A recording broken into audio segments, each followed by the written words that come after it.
1995, the birthplace of the operating system Windows 95. The DVD was announced. It could only hold 4.7 gigs. Now we got Blu-ray that holds at least 25. JavaScript was released on the world. We took a spacecraft to Jupiter. And Toy Story, the first ever fully CG film, hit theaters. 2015 marks 20 freaking years of tech and interactive growth.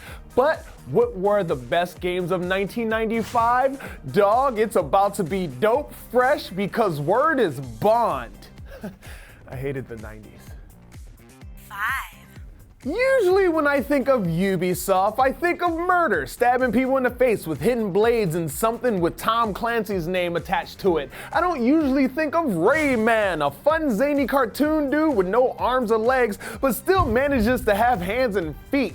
Doing a helicopter thing with his head, he came out on consoles you've likely never touched, like Sega Saturn or an Atari Jaguar, during a time when Saturday morning cartoons were still a thing. 20 years later, Rayman is still being improved and shoved in our faces with the very well received Rayman Legends and Rabbids. I hate those Rabbids.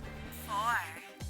In 1995, a vehicular combat game came out by the name of Destruction Derby, and it was fun, but it wasn't worth a dingleberries on a matted Wookiee's ass compared to Twisted Metal, a variety of murderously tooled vehicles and weird-ass vindictive characters driving around LA all mad and shit, trying to kill each other, driving over rooftops, all for a single limitless wish. Graphics all blocky, but it had competitive and co-op gameplay on the same screen. That's ancient technology. Now you gotta have 2 consoles. The last installment released on PS3 in 2012. And with the new generation of consoles, I wouldn't be shocked if we heard another announced sometime soon, because it has to hold its title of longest franchise series on the PlayStation. 3. Mortal Kombat 3.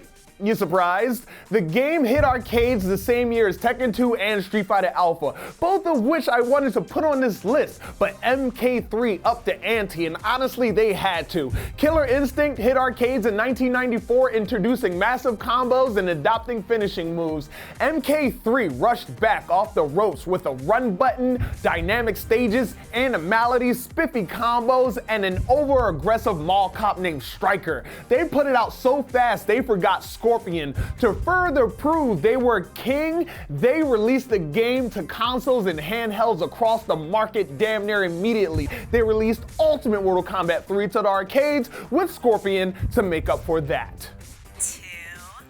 Believe it or not, and I know some of you are gonna call me bonkers for this, but there was a day when the Koreans did in fact not rule the real-time strategy circuit. A time when games like WARCRAFT 2 were safe haven for those who click slow or don't mind gold good. Though short, the human campaign and orc campaigns were good practices, and it's Blizzard, so it's not like you were gonna run out of floppy disk expansion packs anytime soon. Taking on friends on a 56K LAN connection may have been the biggest draw of the game, but computers were different then, so I don't even know how they worked that out. WARCRAFT 2 Tides of Darkness brought the WARCRAFT legacy to an iconic level, paving the way for the hella popular MMO World of Warcraft, which really wouldn't have been as popular.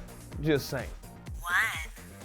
During the golden 90s, Japan ruled the video game scene pretty strong still. They still knew how to make groundbreaking RPGs, and in 1995, Chrono Trigger took digital interactive time travel and magic tech to a whole new level. Square sick their pit bulls on this project.